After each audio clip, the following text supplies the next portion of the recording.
Welcome. Hi. This is the interactive part where you wave with both hands. This is your therapy part. Hello. Hello. It's so good to see all of you. Lovely, lovely, lovely. We're going to let people connect to internet. I see so many of my amazing friends here. I just love when I get to see you guys. Dr. Ospina is on her way. She's finishing up with a patient, so she'll be here in a few minutes. So what I want to know, though, is, sorry, I guess I should welcome you. This is Sarah Jones. I'm the CEO of PMD Alliance. I'm not very good at some of that stuff. But this is going to be a super interactive live stream. So we are going to welcome you to unmute yourselves and ask questions and talk with Dr. Ospina. This is going to be very interactive. We are really exploring how to address, and hi, Ken from Southern Rural Oregon, my opera buddy. We are trying to explore how best to address the varied needs, challenges, and opportunities for people who are flying solo. So we know there's like a whole continuum of people's definition of what flying solo means. And it's everything from, I live alone, I'm great, I want to live alone, I don't need anybody with me, and I'm really good, but I'm also navigating Parkinson's alone, to the other extreme, which is maybe, and I don't even know where these extremes fit, but maybe you've got a whole family, but you really don't interact with them at all. So on a certain level, you are operating on your own, but you have a family. Maybe you've lost your loved one. There's a whole continuum. When we're talking about our flying solo program, we're really kind of gearing it towards the people who are single and living alone, because we know that's sort of, we have to kind of pick one place, and then people can adapt as they work through that. So one of the things that I thought would be an interesting conversation to have is to hear from a movement disorder specialist, a neurologist, who can share with us what are some of the things that you think of. So when you're meeting a current patient or a new patient and you're talking with that person and they are a person who are navigating this alone, what are things you think about, worry about, want to make sure people have in place? I think it's interesting to hear it from a physician's perspective. And so that's what we really want to talk about today. One of the things, and I think, Ken, maybe you started us off, which is great. I'm curious if people can put in the chat, do you see a movement disorder specialist? Do you see a general neurologist? Do you not even see a neurologist and you just see a primary care doctor? Who do you see for your Parkinson's care? If you can put that, thank you, MDS, a movement disorder specialist. Okay, great. And for those of you that don't know, a movement disorder specialist is a doctor who's a neurologist with advanced training in Parkinson's and other movement disorders. So it's like the best of the best, which is Dr. Ospina, and she's going to be chatting with us soon. I know, right, Judy? I love her.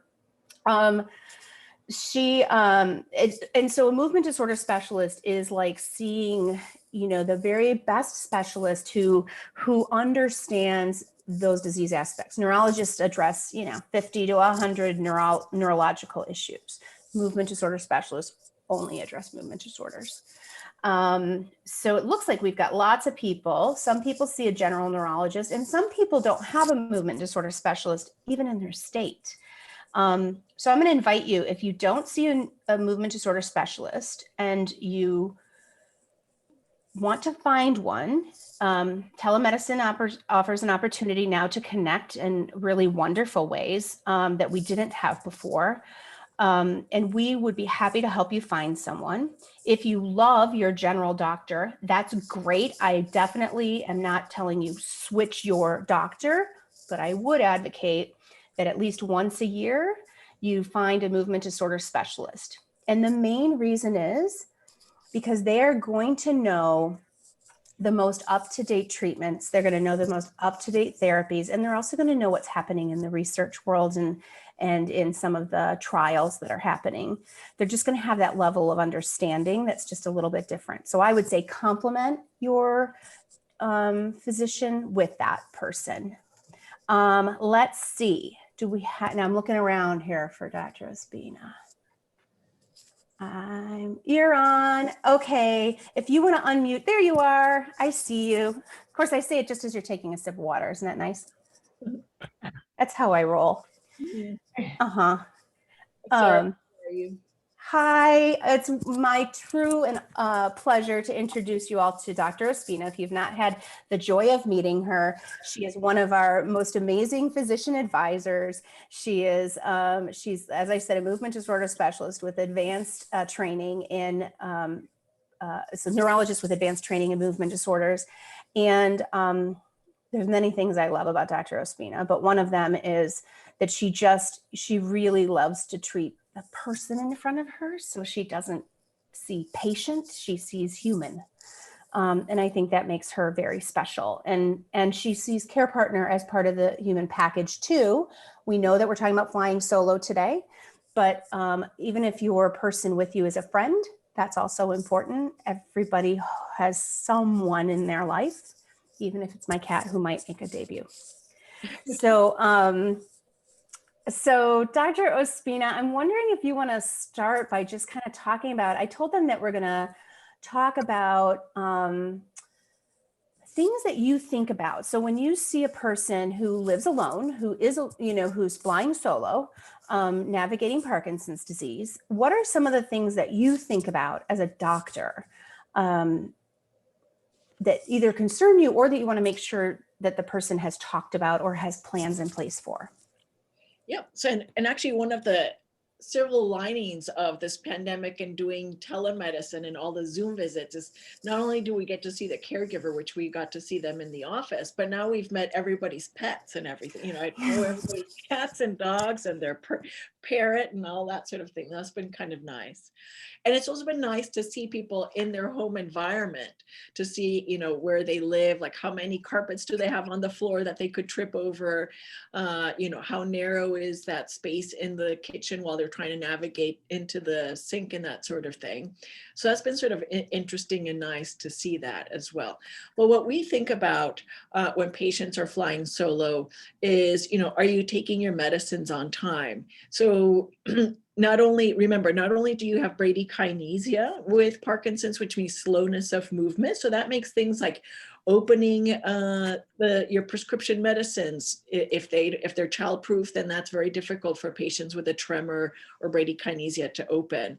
But not only is it difficult to physically make your med, you know, if you're doing every Sunday, you're putting your meds in your med in the little pill boxes and everything. But you also have bradyphrenia, which means slowness of thinking. And so that if you forgot a dose, now everything's slowed down, including the brain. And so you forgot that you forgot a dose. And so we're falling behind. And so it's a reason why patients might have more disability than they would have otherwise, is because they're missing doses. So that they're not getting enough gas in the tank. And so there's a lot more disability from that point of view.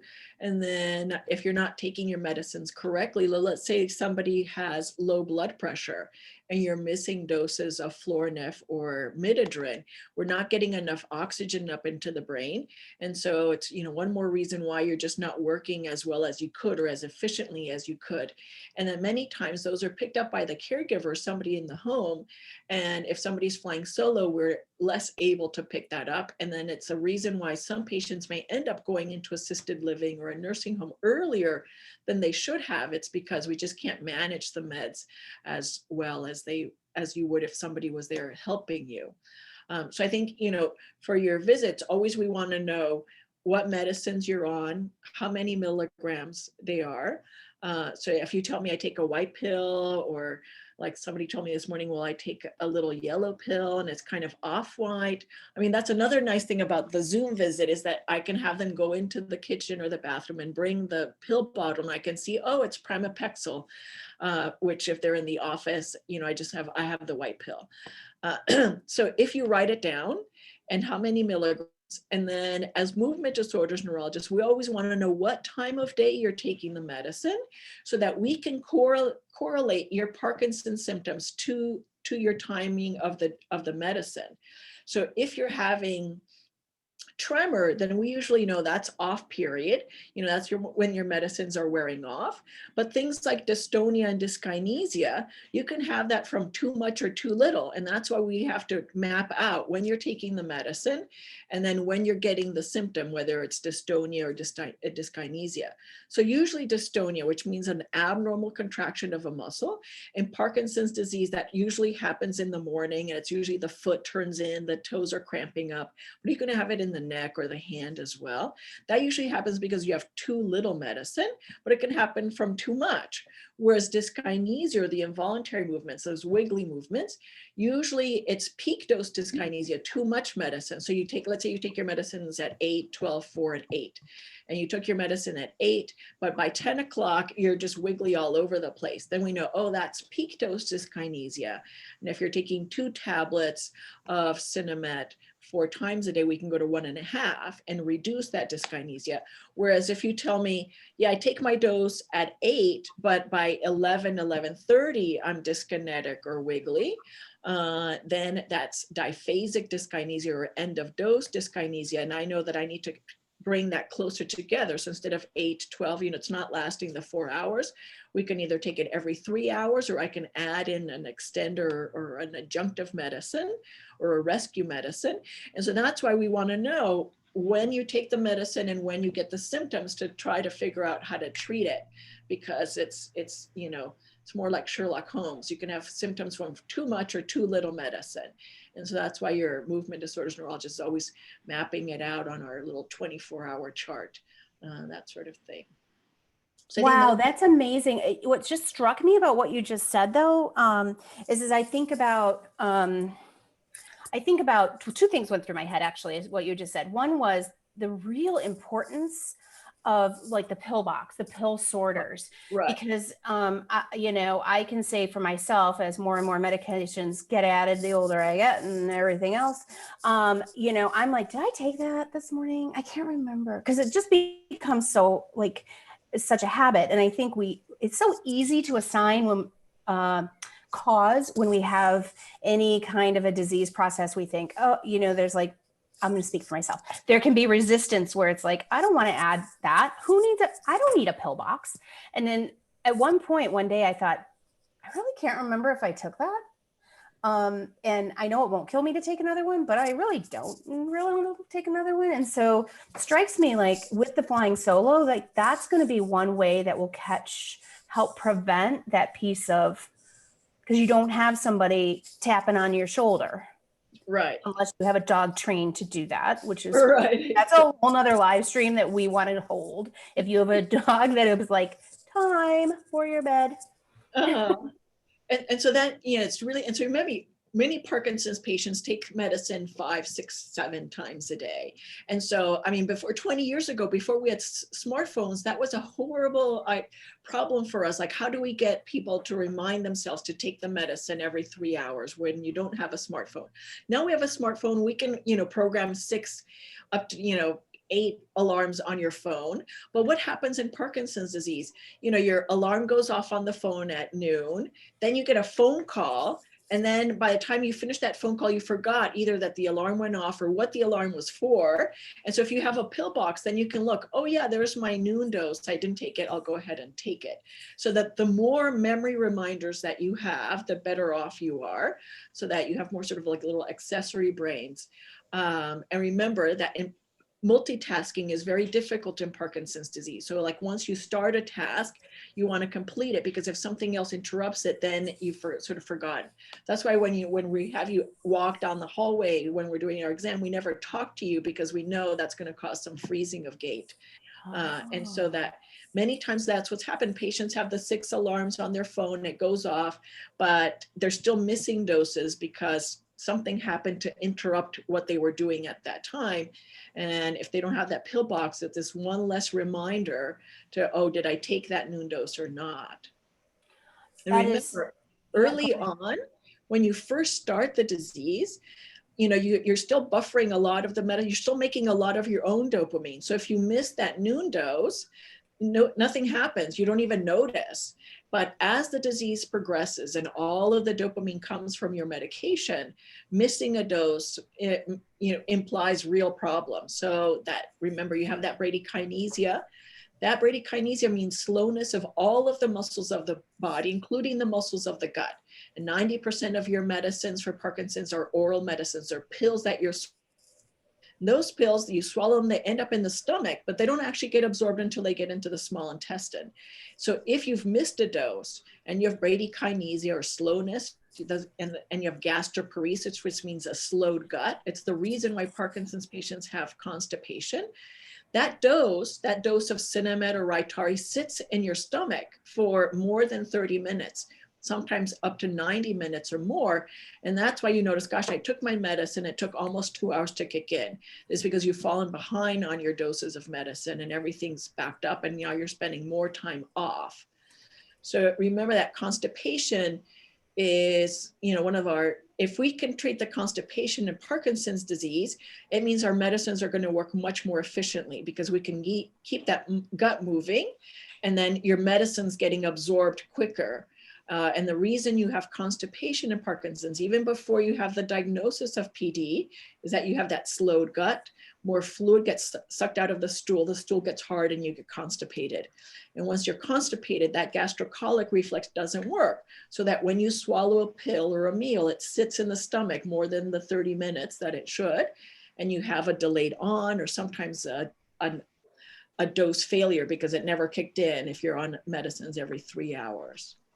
So the better we treat, that's why we're always asking you about constipation. That's why we're always pushing Miralax and prune juice and fruits and fiber, is that it makes your medicines work more efficiently.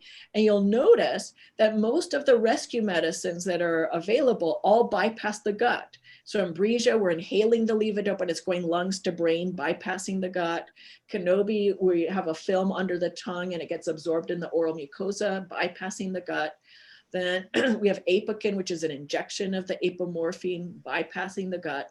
And then many times we'll use medicines like Nupro or Roticotine, the patch, where that medicine goes through the skin for patients who have lots of nausea, vomiting, and gut issues. But the rest of the medicines are all pills or capsules that we swallow, and they are all subject to the gastroparesis, which is very, very common in Parkinson's disease.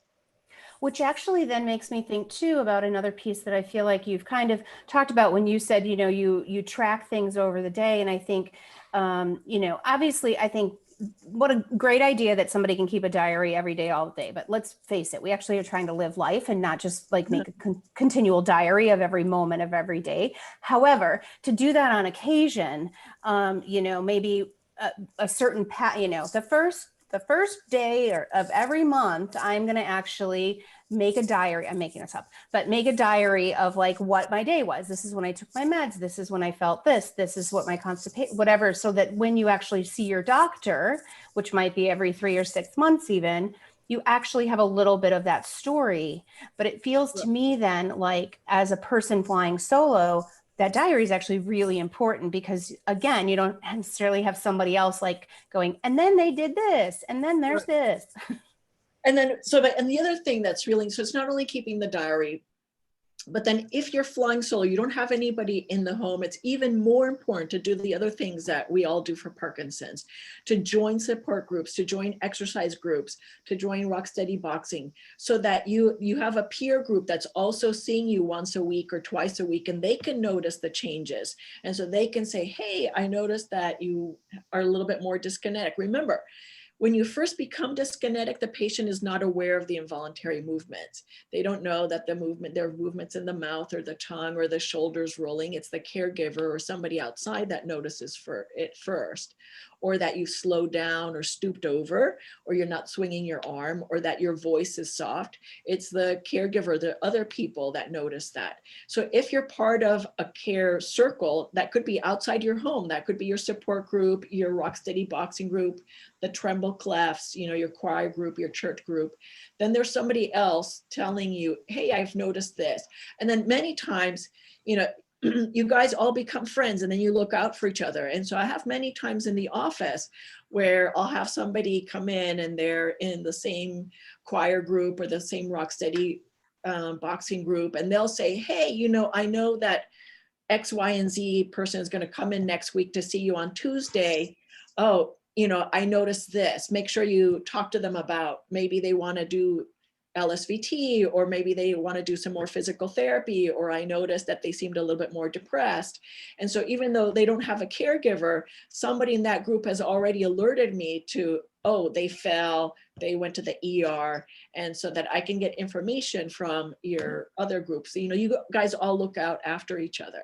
So it's one more reason to join support groups and have some kind of community outside of the home. I absolutely love that phrase, a care circle. I love that because it really is, it's a collective community of people. It's not, it's just a really nice, it's a really nice phrase. And I'm thinking of one of the pieces that I think you also brought up is that if you have things, and actually you and I had this conversation and I got an email about this just this morning, a person who was like, they keep falling. And it struck me about the conversation that you had, which is you may not even know that, have you missed your medications? You may not even know that you've missed your medications, and that might be part of the cause of the fall, versus ending up in, a walker or a wheelchair. Right. And then, let's say many reasons why patients fall is the low blood pressure. It's the reason why in the office we always take your blood pressure sitting and standing. We want to make sure that you're not orthostatic. So remember that PD not only has motor symptoms, so things like tremor, bradykinesia, trouble with gait and balance, but it has these non-motor symptoms, and that includes things like constipation, nausea, losing your sense of smell. It's the reason why patients don't eat. And then orthostasis, or low blood pressure. And although the medicines that we have for PD, they all help the motor symptoms of PD. They make your tremor better, your rigidity better, your balance better, but they make all of the non-motor symptoms worse. They can make you more constipated, they can make you more confused, and they all lower the blood pressure. And so it could be that we've lowered your blood pressure too much, and so that every time you get up, you're dizzy and you're about to faint. And so that's an easy fix for us. We don't want people going to the ER because they're fainting every time they stood up because we've lowered the blood pressure too much. And if you've missed your dose of Florinef or Midodrine or your salt tablets, then that's a reason why patients are falling in the kitchen or the bathroom, and then we can fix that. That's fantastic. And there's a couple notes in the chat I'm just going to bring up just because I think they're good ones. So Judy, I'm actually going to circle back to one of your things that you said, which you said smartphones make it easier to keep track of when dyskinesia occurs and figure out more easily if it's peak dyskinesia or the opposite. And I think I'm curious if you are open to, and you do not have to, if you would love to unmute and just share a little bit about that, because I think, that's great wisdom. You guys, you've got the tools you're figuring out. Go ahead, Judy. Okay, I was on until about a month ago. I was on Duopa, which is the gel that gets pumped in, and I kept having days where I couldn't do anything. And it's very strange. And they give you the option of extra doses, so I'd give myself extra doses, but every 2 hours I'd need one. And it turns out, what I was tracking was the pump mechanism wasn't working right, so I wasn't getting any medicine for a couple of weeks. So many times in Duopa, what's happened there, if it's not working, what's happened is that the little pigtail, remember how we said that your medicines all get absorbed in the small intestine? And so in Duopa, you have a PEG-J, it's that jejunum tube, that little pigtail that goes into the jejunum where your medicine is absorbed. And sometimes that little PEG-J, it flips over and it goes back into the stomach. And so all the Duopa ends up in the stomach and it's not getting absorbed like you're taking a pill. And so many times, if you're not getting any benefit, then we do an X-ray and see if it coiled back into the stomach. They couldn't do that with me. I've had it changed 4 times in the year, and I'm going to take it out next week because it takes weeks to figure out what's going on. And then it's take it out to see what's wrong, and they still don't always know what's wrong. Yeah. So the nice thing about Duopa is that it's reversible. So let's say for whatever reason it didn't work, or they couldn't potentiate it by adding something like a COMT inhibitor like Ojemda that makes sure that most of that levodopa gets turned into dopamine in the brain and it doesn't get metabolized in the GI tract, Mm. then we can always, usually what we do a med holiday or a pump holiday. We stop the pump for 2 weeks and go back to oral medicines and make sure, yeah, I want to go back to pills. Mhm. And then if that's what you do, pull the PEG J and the stoma closes, and we can do DBS or whatever other therapy. So the nice thing about Duopa is that it's reversible. Right. Yeah. Thank you so much for sharing that, Judy. Dr. Ospina, there was a question that was put in the chat that is, if you could repeat the names of meds that lower blood pressure, maybe both the ones that lower the blood pressure and also address blood pressure in Parkinson's. I still think that is just not a well-known issue, and we know it's a super dangerous issue.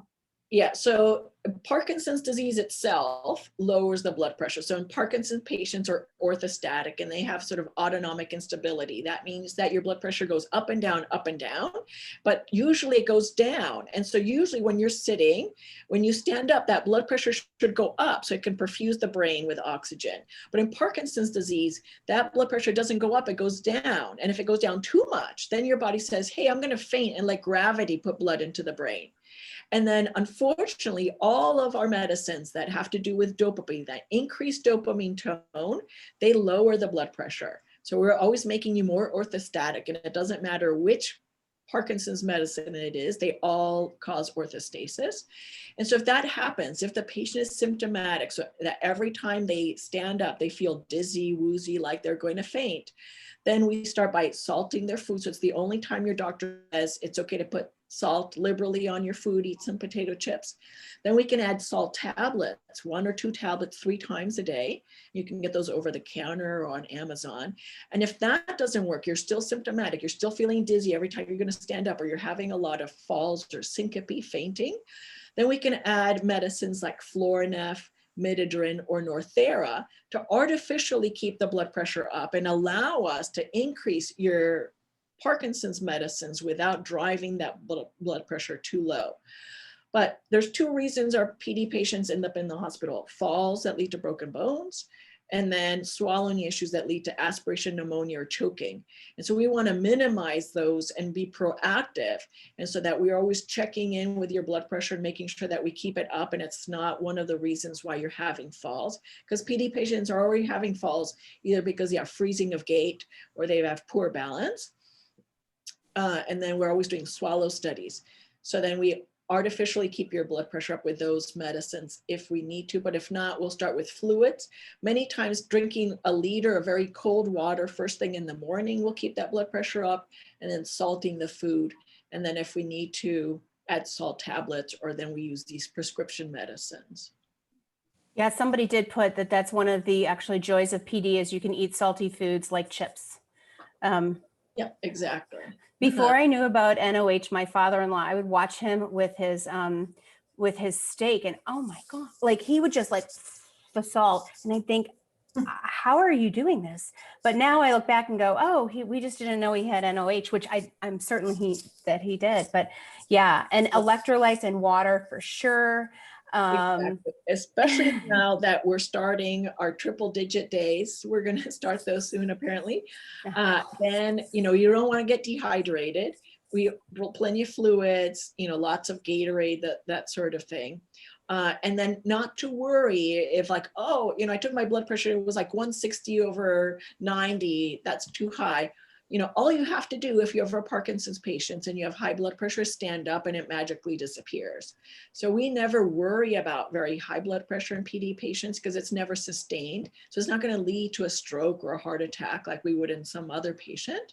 And our worry is more the low blood pressure, because that's what's leading to the falls that then we have to get a CAT scan if you're on a blood thinner, or, I've had patients who've lost their front teeth because they hit their face on the sink or in the kitchen, or we have broken bones, like a broken clavicle or an arm or a leg, and we want to prevent that as much as possible. Yeah, this makes me think about one of the pieces too, again, when I think about flying solo and navigating your care team, which is a challenge, period. I don't care who you are, navigating your care team is a tough thing, and especially in American healthcare, because you're kind of like, everybody's sort of flying solo because you're picking your own care team. and navigating that process. But it made me think about the importance then of of your physician team working together.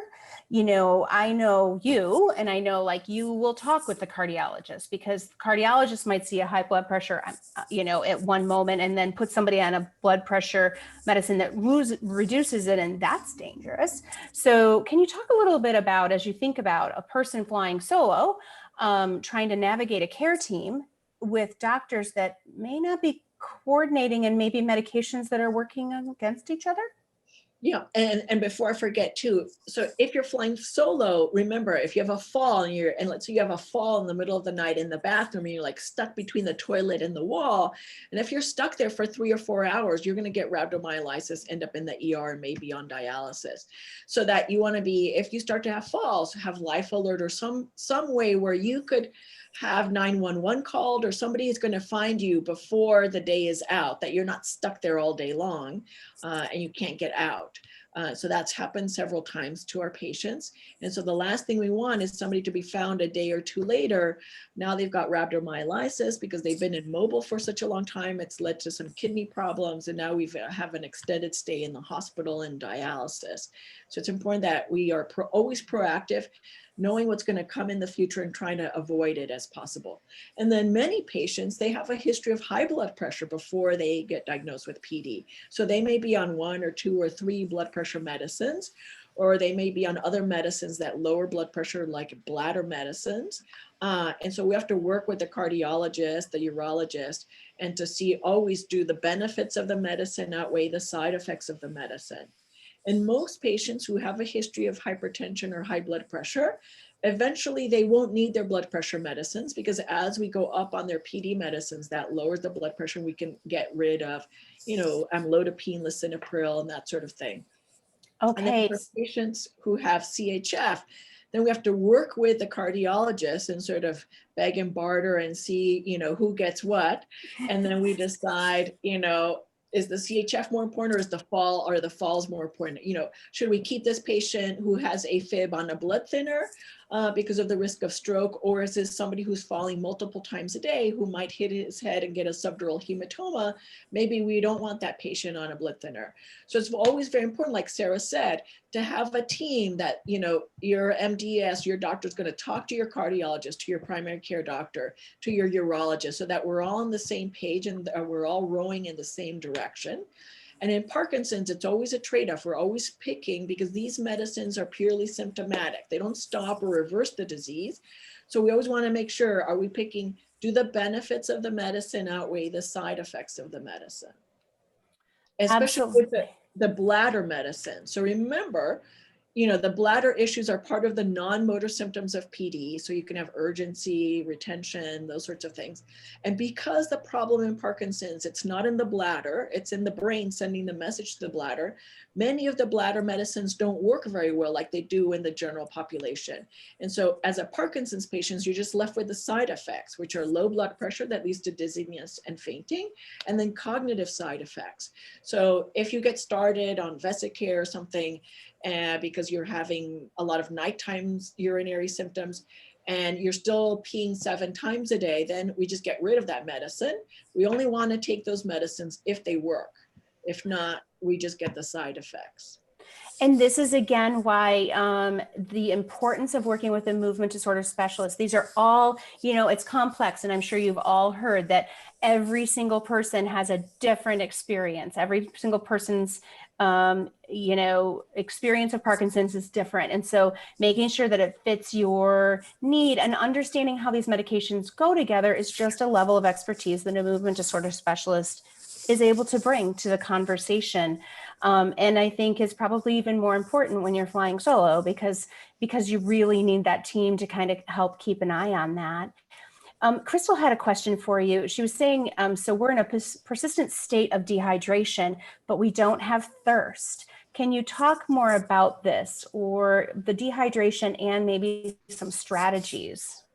Right, and so remember that PD patients, you lose your sense of smell. And without smell, you don't have taste, and you're left with sweet and sour. And it's the reason why patients gravitate to salty foods, and then sweet foods, they develop a sweet tooth. And then that leads to trouble with nutrition. So not only do you have trouble with swallowing and chewing, but then patients start eating less and less because when mechanically it can be hard to swallow, you're worried about choking on the food, or it takes too long to chew the food.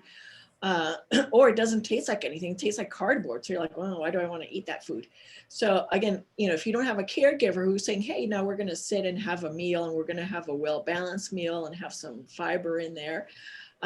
It's a reason why our patients start to lose weight, because you're always burning more calories than you're taking in. So that if you have a tremor or you're dyskinetic, you're burning calories. You can have rigidity or dystonia, and then you're not taking as many calories as you should have. And so that leads to the weight loss that we see in Parkinson's disease. So again, one more reason to have that care circle. Like I know PMD Alliance, used to have the pizza parties.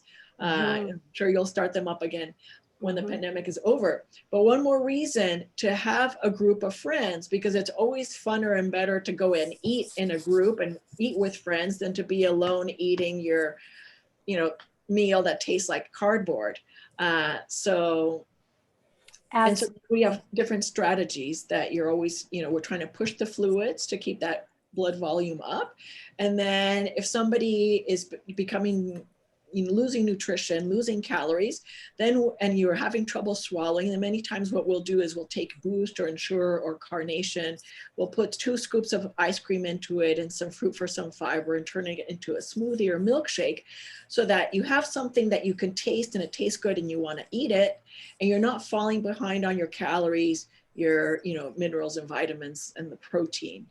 But again, it's one more reason to have a circle of care, so that you can go out and eat a couple of meals a week with other people, or go to your support groups and have a meal there, or the pizza party, and that way you don't fall behind. Interesting. So I'm curious as I think about the thirst piece, and okay, so you talked about like with the bladder, like that it's not an issue. It's a lot of times with Parkinson's, it's not an issue with where you're experiencing the symptom. It's an issue with the brain giving the signal. So it's not necessarily an issue potentially with your bladder. It might be that your brain is not giving that signal.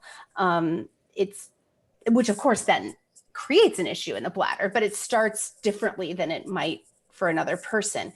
Might that be the case for thirst? I'm just thinking out loud, like you're not registering that you're even thirsty. Right. And so one thing that you want to do is like, you could take a liter of whatever you want to drink, and then just start the day with my liter, and then keep it with you, and you're just sipping it during the day. So you can see physically how much you're drinking in a day. And so, okay, I drank a liter today, or I only drank half a liter. And then we're always in a catch-22, because then many times the urologist will say to patients, gosh, if you're having a lot of nocturia, or you're having a lot of nighttime bladder symptoms where you're getting up 5, 7, 10 times a day to go pee at night, we tell the patient, don't take any fluids after 6 p.m.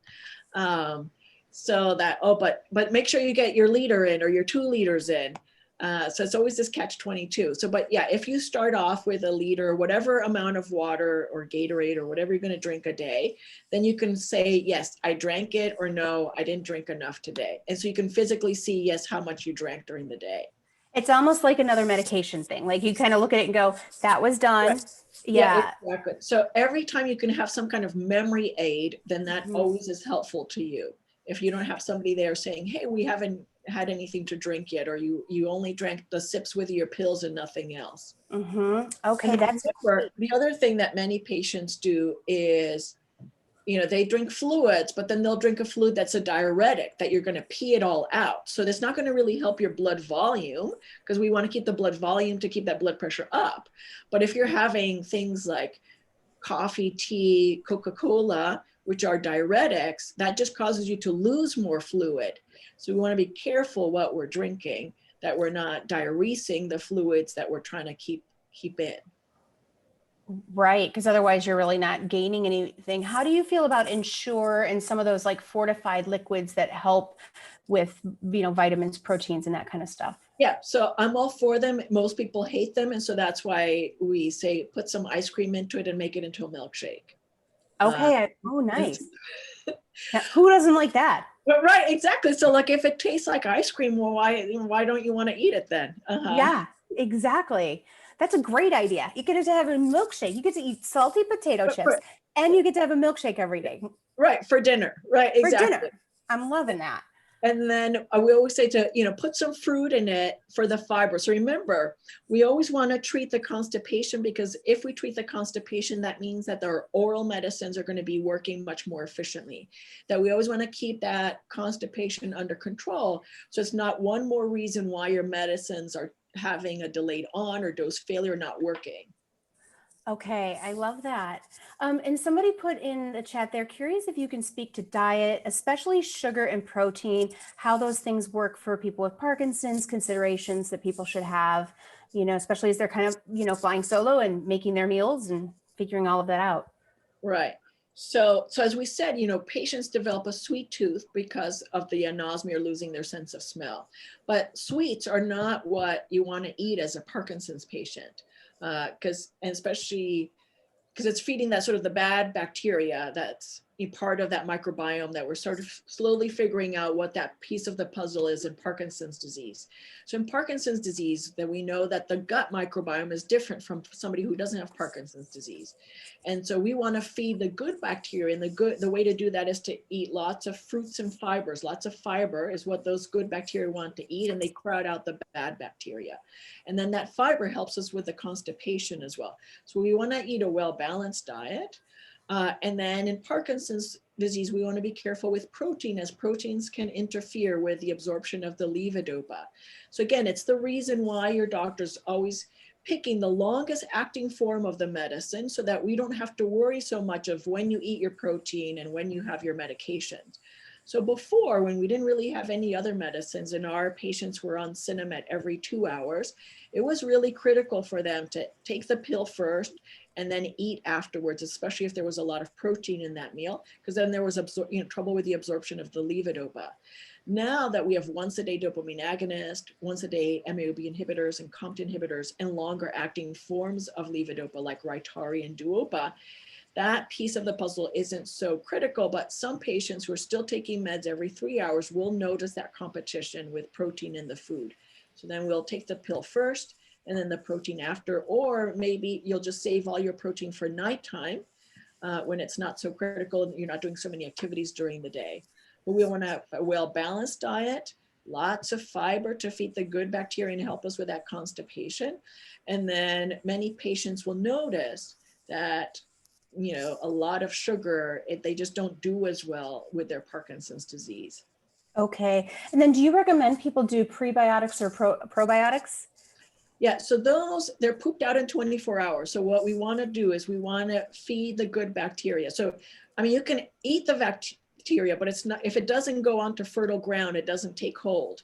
So we know that fiber, which is much less expensive than probiotics, if we feed those gut bacteria the fiber that they want to eat, then they're not eating the small chain fatty acids that are found on your gut mucosa.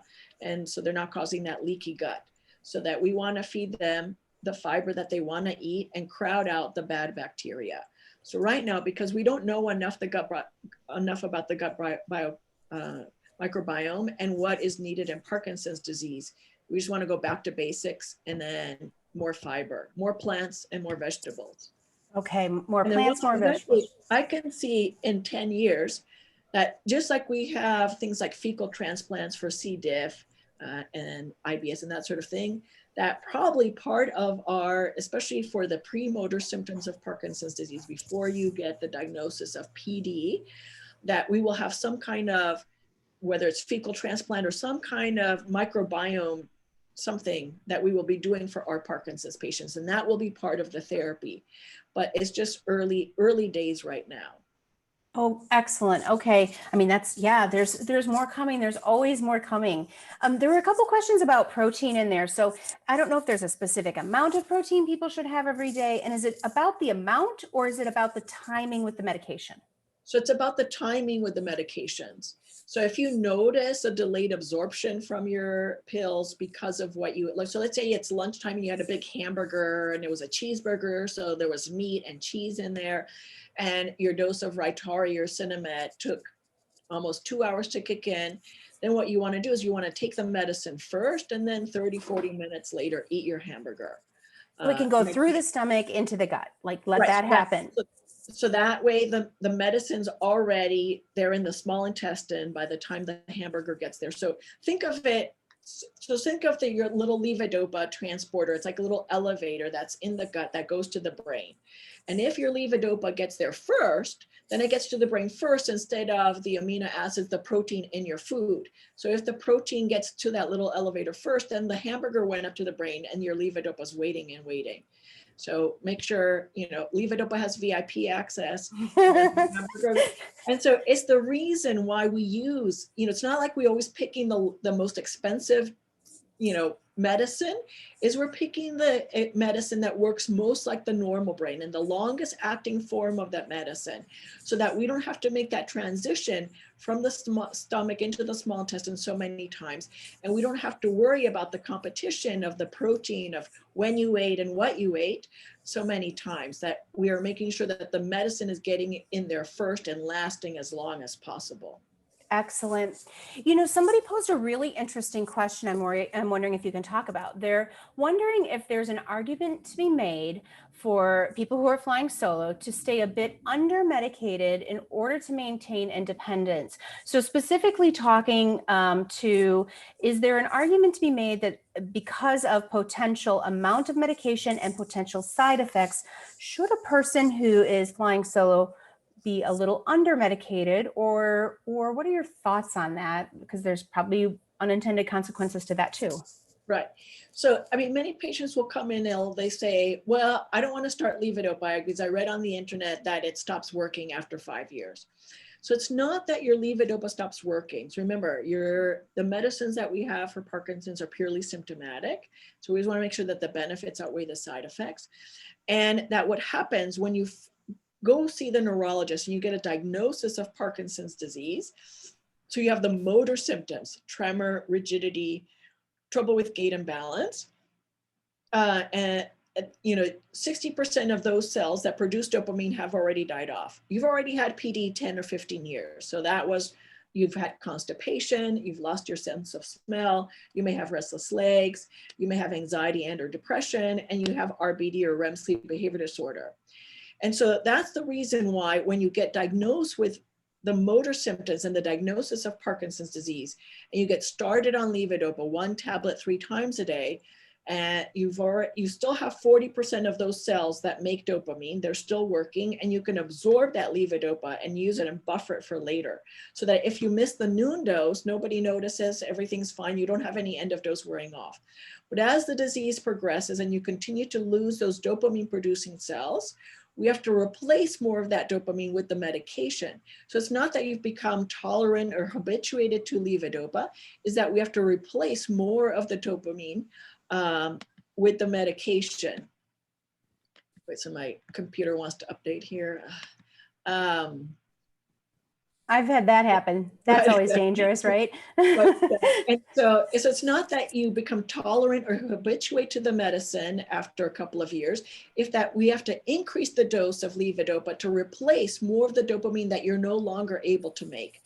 So our goal is always to maximize your therapy, not to keep you underdosed, is to keep you maximally dosed so that you can exercise. Remember, we said all of the medicines for Parkinson's are purely symptomatic, but we know that physical exercise, and specifically aerobic exercise, the one that gets the heart rate up, that makes those cells that are still making dopamine make new connections. So the more connected those cells are, the more robust and healthy they are, the slower they die off, the slower the progression of the disease.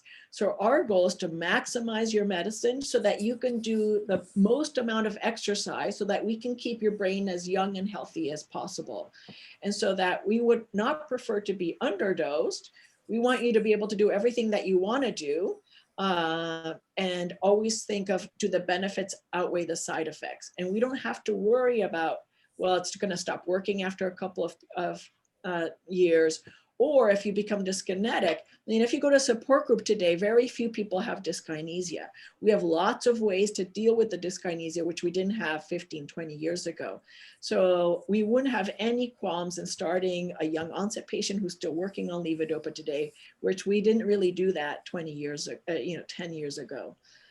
So I would say we want to maximize your therapy so that you can maximize your exercise, so that you can slow down the progression of the disease, and by slowing down, losing those dopamine producing cells.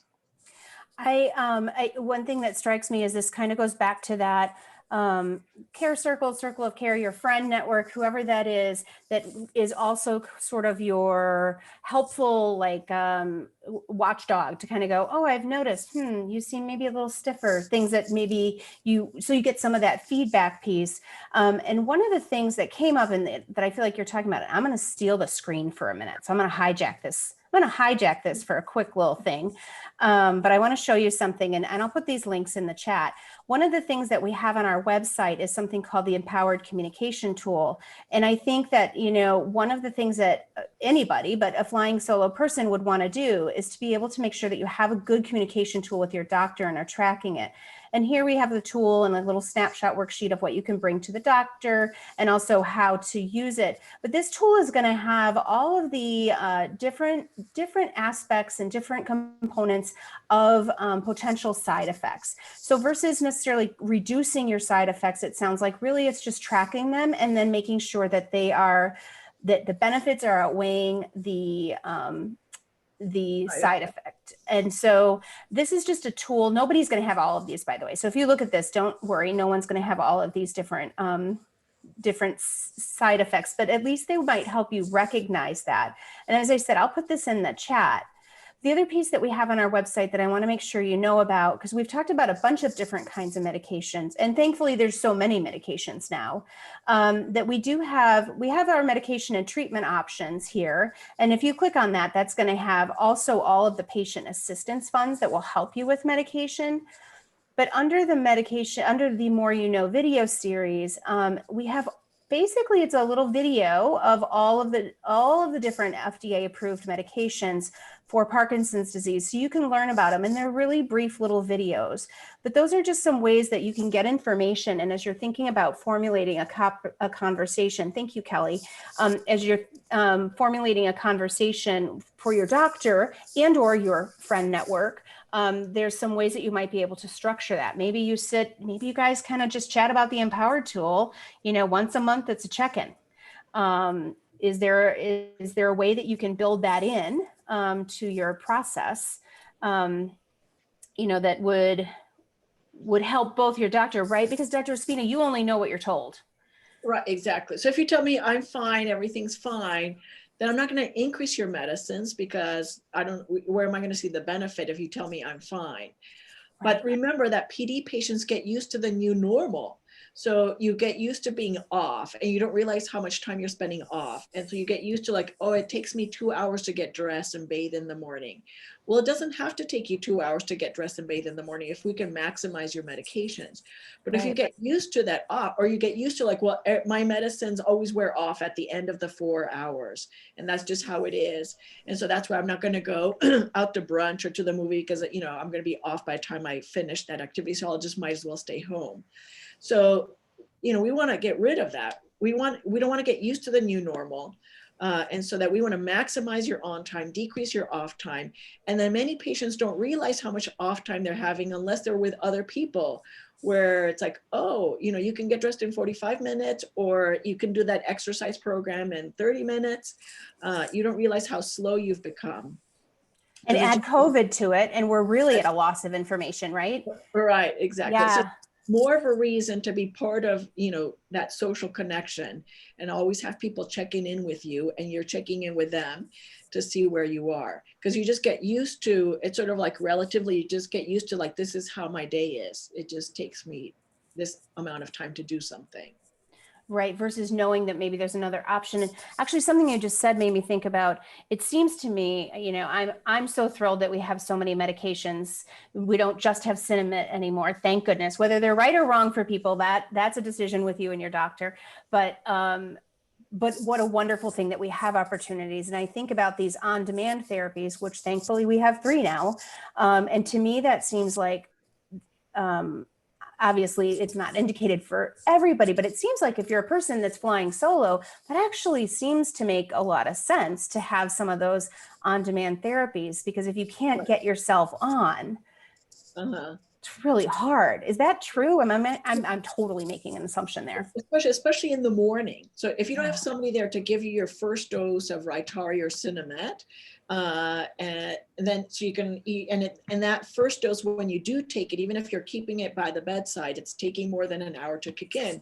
Then you can use one of those rescue medicines and keep it by your bedside. So you can use, Kenobi, just put it under your tongue and let it dissolve over the 3 minutes. And that way it kicks in before your next dose of Cinemet or Rytari, starts off the day. Or you can use Ambrosia and inhale that dose of levodopa. Again, you're going lungs to brain, bypassing the gut. And for somebody who's flying solo, who's off, using the Apokin injection can be a little bit tricky for them. But the other ones are much easier, especially the one that you put under your tongue. You just, open it and put it under there. There's not a lot of other stuff that you have to do. And that would be one way to have a quick on, and that way you can start your day without waiting 2 hours for it to start. So that we can use a lot of rescue medicines in those patients, but then you have to recognize that that's an off period and that you don't have to live that way. And then the other thing is to learn more, like, what is off? So off is not just a motor symptom like tremor and rigidity. Many times your non-motor symptoms of PD come first before the motor symptoms. So before that tremor, you might have paresthesias, or like numbness, tingling of the hand or the foot, or you might have a feeling of anxiety or like a panic attack, or you have slowed down. So usually the caregiver notices, oh, now they're having trouble answering questions, they're responding slowly, oh, the meds are wearing off. That part you won't notice if you're flying solo, but you may notice the numbness and tingling in the hand or the foot, or that feeling of anxiety or dread that comes when your medicines, your dopamine is low. So learning to read your body and what's an off and what's a motor off and non-motor off, so that you can take your next dose before you have a full off, or you're like totally off, then that keeps you on most of the day. Okay, wonderful. We have I think we've got time for 2 more questions here. I'm going to try to combine a couple because there's a few. So one is, I think one of these questions is talking about, having PD, not necessarily feeling the effect of it wearing off, but feeling like the sleepiness, tiredness, balance, gait. I think briefly talking about non-motor symptoms, and then as we think about trying to address and medicate both non-motor and motor symptoms, do you see that people over-medicate, or is that not necessarily something that you see that often? So usually what happens is not over-medication, but you've taken a dose of Cinemet or Rytari and it didn't kick in. And so an hour later, you took another one. And then an hour later, now both of those doses kicked in. And so now you're dyskinetic, or, now it's too much medicine. So that definitely happens. And so what was the first part of that? The non-motor symptoms, that you may not know it's wearing. Fatigue, yeah. Yeah, fatigue. Yeah, so remember, fatigue is part of the non-motor symptoms of PD. So think of levodopa like gas in the car. So if your car runs out of gas, it's going to slow down and stop. And then just like if you drive your car at 80 miles an hour, it's going to use up more gas than if you drive your car at 50 miles an hour. And that's why you notice that your medicine some days lasts 3 to 4 hours and some days only last 2 to 3 hours. And that is, your levodopa. Think of that mind-body connection. So it's not only physical activity or exertion that burns through that levodopa faster, like if you went to rock steady boxing or to physical therapy, but emotional stress. So you're trying to get your taxes ready for April 15th, or you're trying to get a vaccine appointment on the website, or you're waiting in line at the stadium for your vaccine. All of that stress is going to run through your levodopa faster, and you're going to burn it through faster, and you're going to wear off earlier. So learning how to manage your day depending on the type of both physical and emotional stress you're under. And then when you start to wear off and recognize that off, then you take that next dose so you're not falling behind. So remember, we're treating your body, not the clock. So, if you're on an 8, 12, 4, and 8, but you went to rock steady boxing, or you went to the accountant and you're getting your taxes ready and you wore off at 11, you want to take your next dose at 11, not at 12, because once you wait an hour to take that next dose, you're going to be even more off by the time you take that next dose. So that pill's going to sit in the stomach even longer because the gut has totally shut down. And I think one thing before I forget, right now, we're getting so many new medicines, which is a good thing. We like to have more options to treat Parkinson's disease. But as you all know, branded medicines are extremely expensive. And so now Parkinson's patients can be on 2 or 3 branded medicines that are several $100s each a month. And so Sarah, on her webpage, on the PMD Alliance page, make use of those resources where that you can get on the My Rytari programs, and then, foundation support like PAN and NORD to help you offset the copays for all of these medicines so that you can be on 2 or 3 PD medicines that are branded at the same time and not break the bank. And remember, those foundations not only help you with your Parkinson's medicines, but all of the medicines you're on. So if you're on long-acting insulin, medicines like Humira, medicines that are very expensive, these foundations offset all of your copays, not just your PD medicines. So don't miss out on taking a rescue medicine or one of the newer once-a-day medicines because it's not affordable. Seek out all of the programs that are available to help you pay for those medicines. Thank you for bringing that up. I think that's a really important point. And I think I'm going to end with this last piece. And somebody put in here, some people who are flying solo really struggle with some of the side effects of medications. Do you have any recommendations? Well, I'm gonna pipe in my 2 cents, and then I'm gonna have you give me your recommendation, because I know you'll be probably maybe a little more politically correct than I might be. But how do you deal with that with your movement disorder specialist to get ideas and recommendations that are other than just medications to help complement your care and treatment plan, so that you're not only relying on medications? And so my 2 cents is going to be, I think that partnership with the doctor is so important. And if you want to say to the doctor, hey, I really wish I had more of this, and the doctor is like, yeah, well, I don't have that, I'm saying maybe explore a new doctor, because your doctor is your partner. And I think of that's the piece of the conversation, right, Dr. Ospina? It has to be a partnership. Right. Yeah, it definitely has to be a partnership. One, because remember, you're going to be on this journey for a long time. So, Parkinson's disease today, it's a chronic disease you live with, like diabetes. It's no longer a disease you die from. So we're going to be in this thing together for a long time. And we're always going to be, it's like a recipe. We're always changing a little bit more salt here, a little bit extra of this or that. And so because every day is different, and as the disease progresses and you lose more dopamine producing cells, we have to change or titrate the doses of the medicines and the mix of the medicines, that you have to have a really open relationship and communication with the doctor, especially if you're switching over to something from Cinnamon to Rytari. That's not something that you do from one day to the next.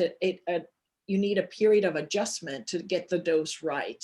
Or like the patient with Duopa, that's when you just don't put it in one day and boom, it works. It's a process. So it's very important to have an open relationship with your doctor so that you can feel free. And remember, many of the side effects of Parkinson's disease are really weird.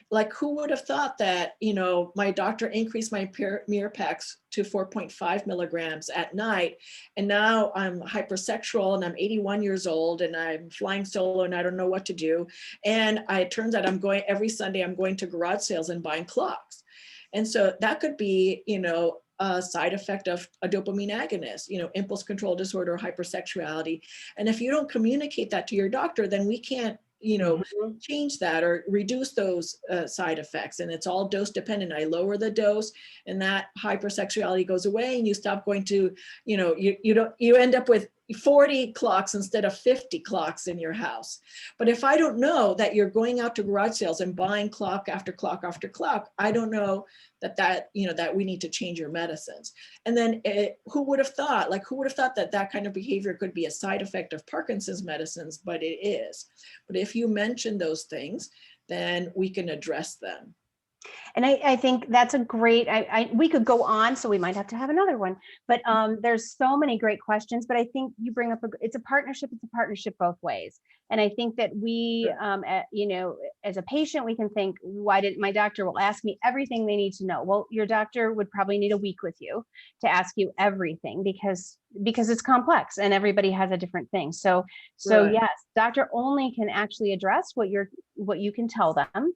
and what you do tell them. And I think these are just such great conversations. And what a wonderfully engaging conversation, such a great chat. I feel like I've come up with now 3 different other topics we can do in live streams.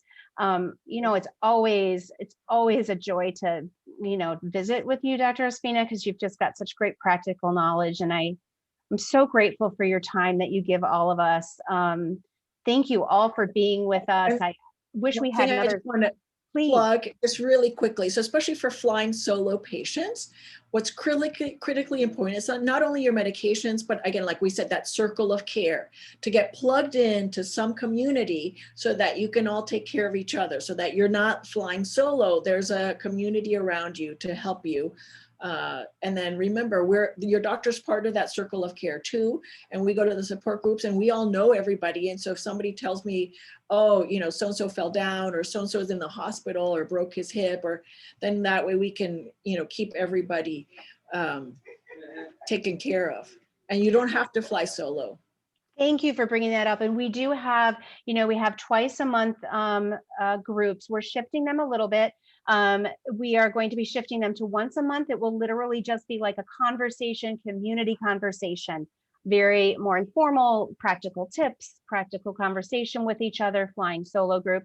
Once a month, it'll be a little more of a support group to talk about kind of emotions and some of the, some of those maybe deeper topics. And instead of having all of it be one or the other, we're going to have them, you can attend both, you can attend either, you can go in and out. So stay tuned, because you were here for this and you registered for this. You'll get the information about how we're starting to adjust this. We are very responsive to you. We know that just as everybody experiences Parkinson's differently, every one of you, you're different people with different needs and different life experiences. So we try to pull together the best we can, the themes and the issues that can kind of reach the broadest group. And thank you for that plug of, no matter what, everybody needs to connect to somebody.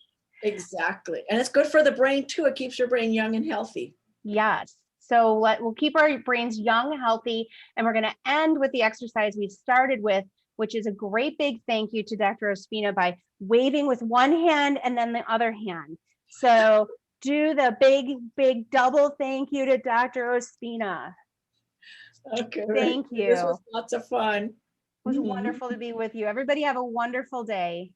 Thank you too. Thank you. Take care. Bye-bye. Bye-bye.